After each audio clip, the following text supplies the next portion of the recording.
How's it going, everyone? JatylJarma here. Today I want to talk about all the recent leaks, rumors, and speculation, pretty much everything that's been circulating around the Pokemon community for the last couple of days, really over the last couple of months, leading up to Pokemon for the Nintendo Switch. Over the last few days, we've been getting a lot of hints and rumors talking about what the next Pokemon games could potentially be. There's been a lot of talk about Pikachu and Eevee, Pokemon Go integration, returning to Kanto. Now, quick disclaimer, nothing is 100% confirmed at all, ever, until Nintendo or Game Freak confirms it.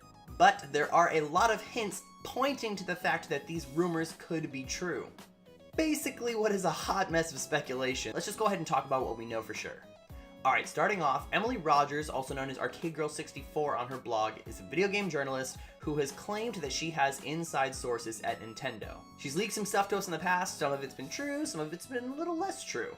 She claims we're going to be getting an announcement on the upcoming Pokemon game before the end of the month, and as it says right here on her blog, she says, "I suspect that the naming/branding for this year's Pokemon Switch title might raise a few eyebrows." And if you're watching this video, then you know that the apparent names of the titles have been released, and that is Pokemon Let's Go Pikachu and Pokemon Let's Go Eevee. Now, these two images are not official artwork for the games, and if I saw them just by themselves, I would probably be a little skeptical, but there's been a lot of hints pointing to the fact that these are the titles for our games. Emily Rogers did say that the name and the branding might raise a few eyebrows, and this definitely does. Pokemon Let's Go Pikachu and Let's Go Eevee are two very new sounding titles. It's not what we've come to expect from Pokemon. It's not Red and Blue or Diamond and Pearl or anything like that. The titles also point to the fact that Pokemon Go may be a little more involved in these games, but we'll get into that a little later. Pixelpar, an artist on Twitter who also claims to have a bit of insider knowledge, has been tweeting about the fact that he has been hinting at the Pokemon games for the last month. As you can see right here, it says in this tweet, "The project code name for Pokemon Switch is hidden somewhere in my timeline. I'll confirm after the game reveal." And yesterday, after these titles were leaked, he went ahead and posted this grafted together image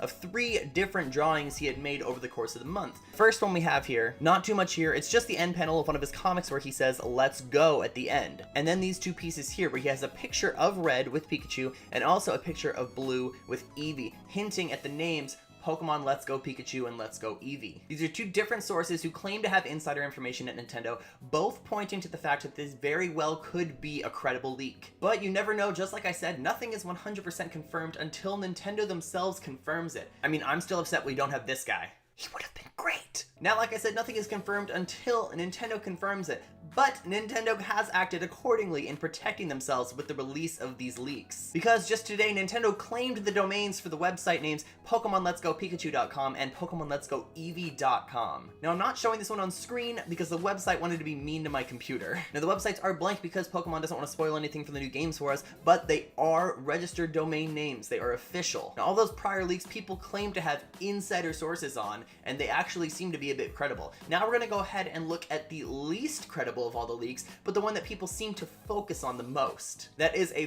4chan leak. There have been lots of these before. Some of them have been true, some of them have been very blatantly false. It's titled right here, Real Leaks, which obviously shouldn't make anyone believe anything. Now the poster makes a lot of claims here, so I want to go ahead and talk about each one briefly. Right here at the start of the post, he says, "Let's go," and they're both in capitals, like Let's Go Pikachu and Let's Go Eevee. It's nothing big, but it is a subtle hint that makes this post a little more credible. Alright, so right off the bat here, he claims 2 versions, Pikachu and Eevee, which we've already seen, but then something that the community has been up in arms about, something that they've been fighting on both sides for. The most polarizing thing in this whole post is right here. Yellow remakes for the Switch, which means we'd be going back to Kanto. Now, in this video, I'm not going to give my opinion on Generation 1, I'm just going to go ahead and talk about the leaks and what we possibly know for the future games. But if we are going back to Kanto for Generation 8, that would be something huge. There's so much speculation behind that. Is there a new story? Are there new Pokemon? Is there going to be a new region at all, or are we just going to Kanto? But for now, like I said, I'm just going to stick to what we know. Red and Blue play a role in the story. You and your rival are new trainers, which would mean that there is indeed a new story if we're going back to Kanto. Following Pokemon Return. Following Pokemon Return. Could you excuse me for 1 second? Thanks.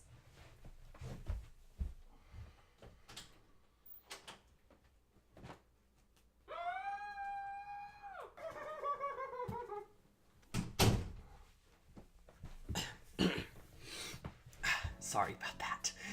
Next, we have HM still replaced with Pokéride from Alola. Now, I'm not sure how that's going to be integrated, but if it does indeed come back from Alola, it would be a really good thing for Kanto. Online has a hub for players. It really depends on how they're going to do this, because Festival Plaza was a shit show. Player search system was really good and people really liked that, and they switched the system up and no one really wanted to use it. So I mean, it just depends on how well they do it. Now, this particular piece of information is almost as controversial as going back to Kanto, related to the potential Pokemon Go integration. So what it says here is there will be Pokemon Go integration and catching Pokemon works like in Pokemon Go. There's a lot of questions flying around. How is Pokemon Go gonna link? Are we gonna be able to transfer Pokemon in between them? How is the catching system gonna work? The post claims there's gonna be rewards in-game and in Go for linking the two together. There's also gonna be a new accessory involved. Now, I don't know about this post. Some of it I'm hoping is true, some of it I'm hoping is fake, but until Nintendo announces it, there's really no way to tell. But what do you guys think? Is there any credibility to these rumors? Do you think we're going to be going back to Kanto for Generation 8 for Pokemon Let's Go Pikachu and Let's Go Eevee? Do you think that Pokemon Go integration is a good idea? What could go right with it? What could go wrong with it? Go ahead and let me know in the comments below. But anyways, guys, I'll be sure to keep you updated if any more information comes out. Expect to see a couple more videos talking about Generation 8 coming up in the future. Go ahead and leave a like or a comment. Just let me know if you appreciated the video, and then always subscribe so you don't miss any more videos from me. I will see you all in the next video. Have a good one, guys. Bye.